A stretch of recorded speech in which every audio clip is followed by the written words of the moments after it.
Pourquoi je procrastine tant dans ma vie? Salut à toi belle âme ambitieuse. Aujourd'hui, on va parler d'un phénomène qui touche presque tout le monde et pourtant, on l'aborde rarement avec la justesse qu'il mérite, la procrastination.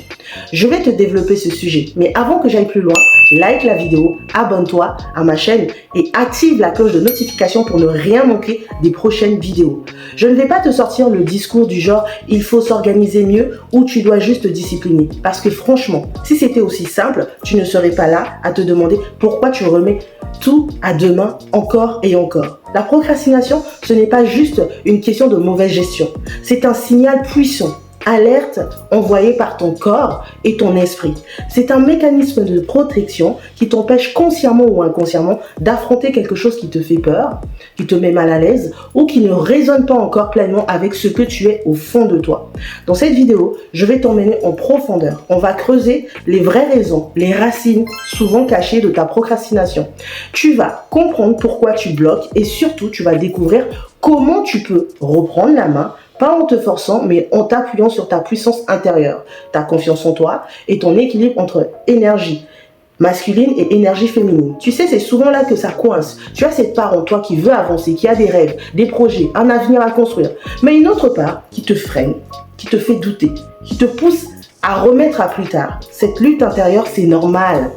Et c'est exactement ce qu'on va travailler ensemble aujourd'hui. Alors, si tu es prête à regarder la vérité en face, sans détour ni faux semblant, et à faire de ta procrastination un véritable levier de transformation, reste avec moi jusqu'à la fin. Parce que ce que je vais te partager, ce n'est pas un simple boost temporaire, c'est un changement de mindset profond et durable, aligné avec la femme que tu veux incarner.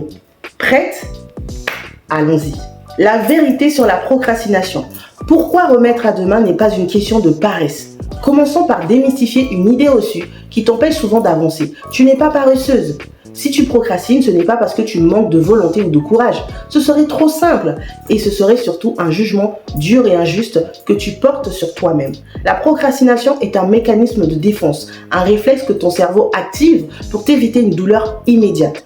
Imagine que tu dois sauter dans une piscine froide. Ton corps va naturellement chercher à éviter ce choc parce que c'est inconfortable. Remettre une tâche à demain, c'est un peu ça. Ton cerveau cherche à te protéger de quelque chose qui lui semble menaçant. Mais menace de quoi? Souvent, ce n'est pas la tâche en elle-même qui est effrayante, mais tout ce qu'elle réveille en toi. La peur d'échouer, la peur de ne pas être à la hauteur, ou même la peur du succès, qui implique aussi un changement et une exposition plus grande au regard des autres. Les trois peurs cachées derrière la procrastination. Pour comprendre ta procrastination, il faut comprendre les peurs qui l'alimentent. Voici les trois plus courantes, celles qui sabotent ton passage à l'action sans que tu t'en rendes compte forcément. La peur de l'échec, c'est la plus connue.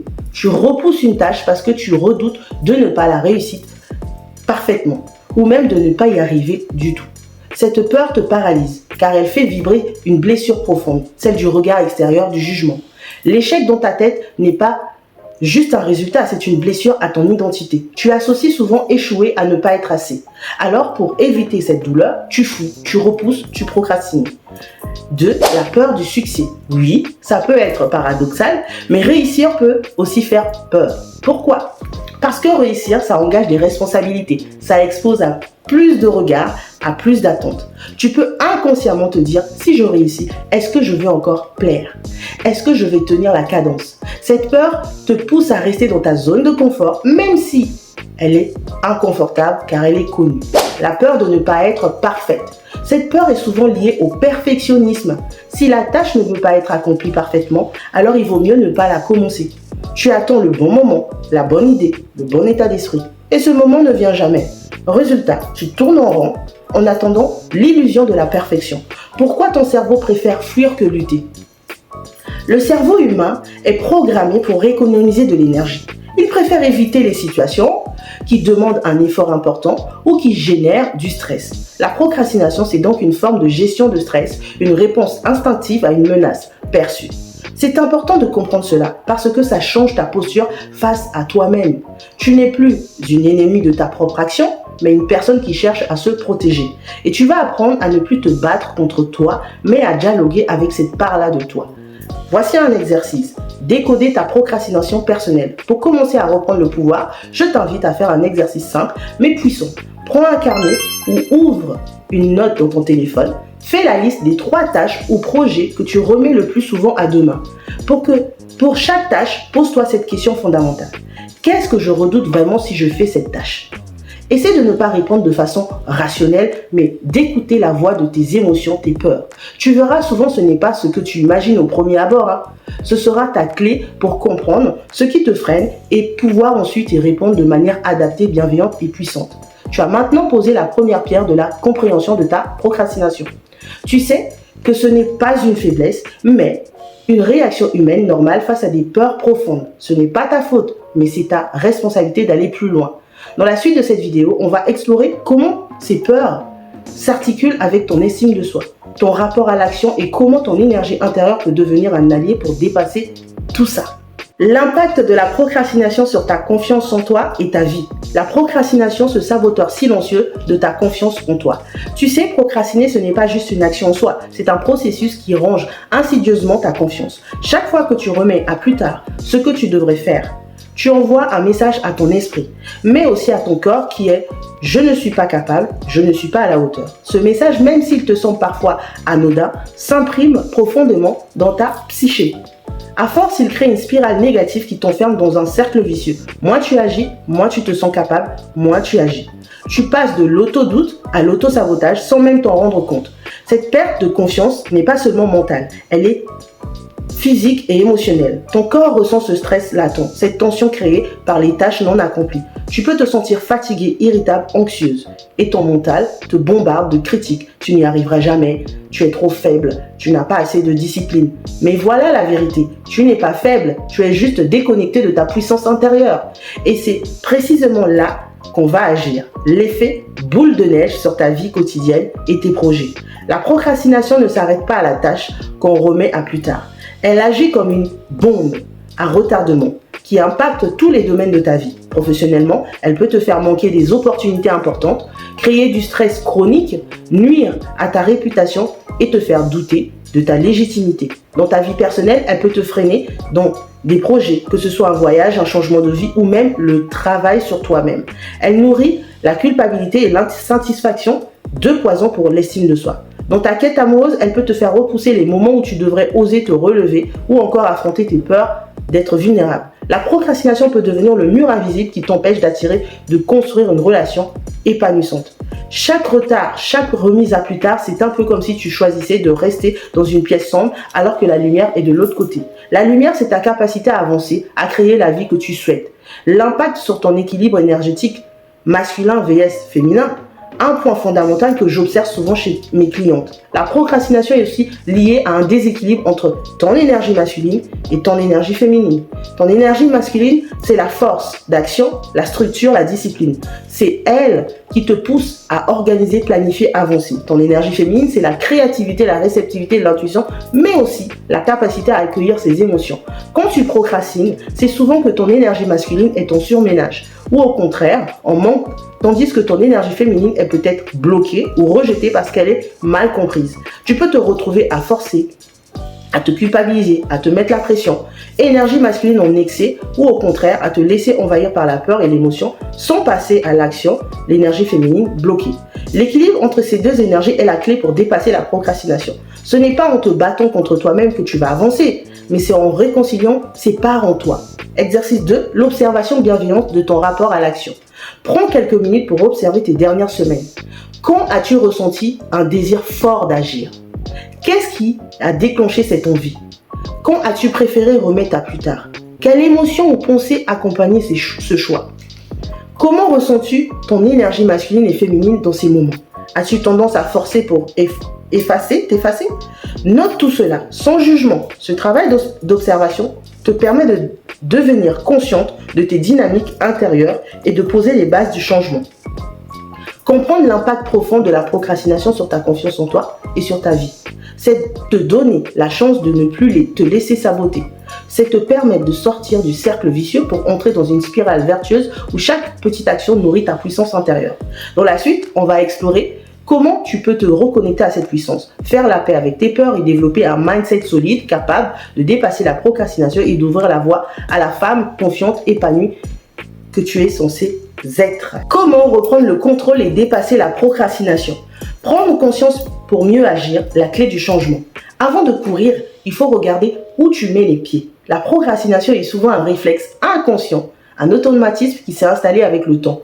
La première étape, c'est donc d'amener de la conscience sur ces mécanismes. En devenant observatrice de tes comportements. Sans jugement ni honte, tu ouvres la porte à la transformation. Tu passes de la posture de victime, je ne peux pas faire autrement, à celle d'actrice puissante de ta vie. Je choisis d'agir même quand c'est difficile. C'est ce qui va te permettre de ne plus subir ta procrastination, mais de l'apprivoiser, de la comprendre et surtout de la dépasser. Technique numéro 1. Fractionner les tâches, vaincre la montagne par le pas à pas. Quand une tâche paraît immense, ton cerveau la voit comme une montagne infranchissable. Il active alors la fuite aka procrastination. Solution? Découper chaque projet en petites actions concrètes et atteignables. Par exemple, au lieu de te dire « je dois écrire un rapport de 20 pages », commence par ouvrir ton document, écrire le titre, faire un plan en 3 parties, écrire 300 mots sur la première partie, etc. Chaque micro-action réussie envoie un signal positif à ton cerveau. Regarde, tu peux le faire. Et ces petits succès s'additionnent pour créer une dynamique d'élan. Ce fractionnement t'aide aussi à réduire la pression liée à la perfection. Tu n'as pas à tout réussir d'un coup. Tu construis ta réussite par étapes. Technique numéro 2, l'ancrage émotionnel positif, associer plaisir et action. La procrastination est liée à l'inconfort émotionnel qu'une tâche génère. Pour changer cela, il faut apprendre à associer l'action à une émotion positive et pas seulement à un devoir. Voici comment. Avant de commencer ta tâche, prends un moment pour te connecter à la raison profonde qui te motive. Quels bénéfices cette action va-t-elle t'apporter? Plus de liberté, plus de fierté, de sérénité? Visualise-toi en train de réussir. Ressens la satisfaction et la joie que cela te procure. Pendant que tu travailles, crée un environnement agréable. Une musique qui t'inspire, une boisson que tu aimes, une posture confortable. Tu transformes alors la tâche d'un fardeau en une expérience positive presque désirable. C'est un changement de paradigme puissant qui réconcilie ton énergie féminine, plaisir, intuition, et ton énergie masculine, action, structure. Technique 3. La gestion du temps consciente, le pouvoir de la méthode Pomodoro. Quand l'ampleur d'une tâche t'étouffe, l'astuce est de gérer ton temps de façon consciente et structurée. La méthode Pomodoro est un excellent allié. Choisis une tâche précise. Programme un minuteur sur 25 minutes. Travaille sans interruption pendant ces 25 minutes. Puis, accorde-toi une pause de 5 minutes. Répète ce cycle 4 fois, puis prends une pause. Cette méthode crée un cadre rassurant et il limite la tentation d'arrêter. Le minuteur agit comme un défi ludique, 25 minutes satisfaisant. Tu prends le contrôle du temps sans te laisser submerger et tu fais de l'action une habitude. La puissance du mindset. Comment cultiver une posture de gagnante? Au-delà des techniques, il y a ton état d'esprit, ce fameux mindset qui fait la différence. Voici les piliers d'un mindset anti-procrastination. L'autocompassion. Cesse de te juger sévèrement. Reconnais que la procrastination est un signal d'alarme, pas une condamnation. Traite-toi comme une amie bienveillante qui veut t'aider à avancer. La responsabilité active. Tu es responsable de tes choix, même ceux de procrastiner.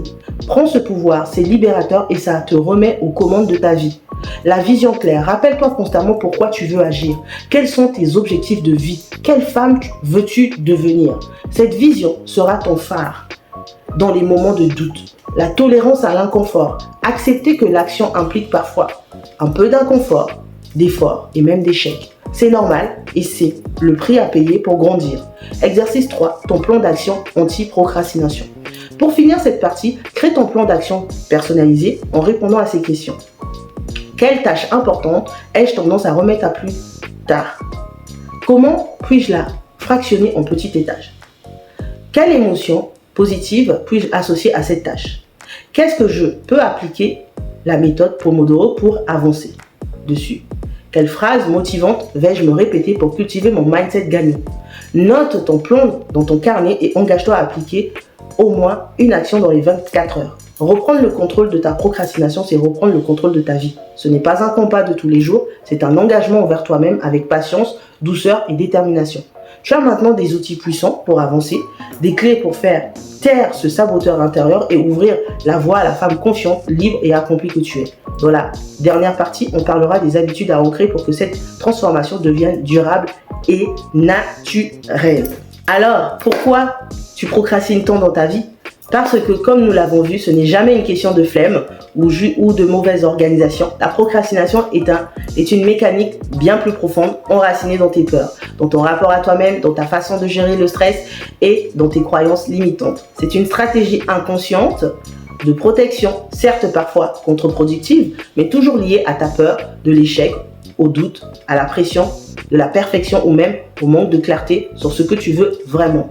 Comprendre tout ça, c'est déjà prendre une longueur d'avance. Mais attention, comprendre ne suffit pas. La clé, c'est de passer à l'action, pas à pas, sans attendre la motivation parfaite ou le moment idéal qui, spoiler alert, n'arrive jamais. C'est en agissant que tu bâtis ta confiance, que tu gagnes en énergie et que tu réécris ton histoire avec la procrastination. Je t'invite à choisir une de ces stratégies, une seule suffit, et à l'expérimenter aujourd'hui. Fractionne tes tâches, pose une limite de temps, élimine les distractions ou trouve-toi un partenaire pour t'accompagner. Teste, ajuste, observe tes résultats. La progression se fait dans la constance, pas dans la pression. Et surtout, rappelle-toi que tu n'es pas seul face à cette lutte. C'est humain, c'est normal et ça se travaille. Ta capacité à transformer ta procrastination en action est une force qui te propulse vers la vie que tu mérites, une vie où tu es aligné, confiante et maître de ton temps. Alors, tu sais ce qu'il te reste à faire? Arrête de te chercher des excuses, arrête d'attendre que tout soit parfait. Commence now, maintenant. Même petit, même imparfait. Parce que le chemin de ta confiance en soi passe par là, par l'action, le mouvement, le choix conscient. Je crois en toi et toi, crois en toi. Si tu veux aller plus loin, je t'invite à rejoindre ma communauté Femmes de Qualité où tu trouveras un accompagnement sur mesure pour booster ta confiance, te reconnecter à ton énergie féminine et attirer un homme de qualité. Parce que la vraie transformation commence par un pas et je serai là pour marcher à tes côtés. Et oui, mesdames, moi-même en tant que coach, j'ai eu affaire à la procrastination et c'est pas facile. Mais j'ai essayé de comprendre pourquoi. Souvent, c'était la peur du succès. Et oui, mesdames, parce que je sais que en tant que coach que je suis, je connais mon travail, mais j'ai aussi peur du succès. J'ai aussi peur de ce succès. Et j'ai commencé à briser pas par pas. Maintenant, je vais à l'action. J'ai pas peur, je vais à l'action. Allez-y à l'action, n'ayez pas peur. Sinon, vous allez passer votre temps à procrastiner sur les choses les plus importantes à votre vie. Et ça, je vous assure, c'est très déceptif. Belle journée.